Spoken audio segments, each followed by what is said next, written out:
Today, we will be going over how to install the XA1032 law for your Honda CR-V.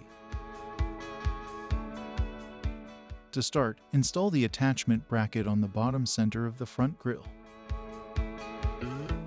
Align the flat plate holes with the threaded holes on the attachment bracket.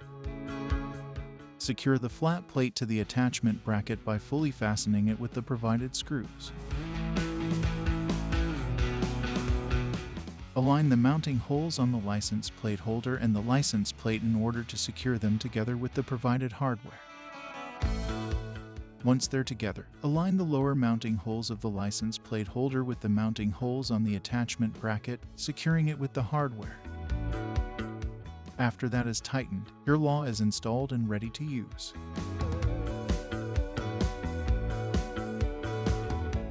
This video is a guide for visual reference. Please always refer to our instructions when installing Torque Lift products, for they are updated regularly.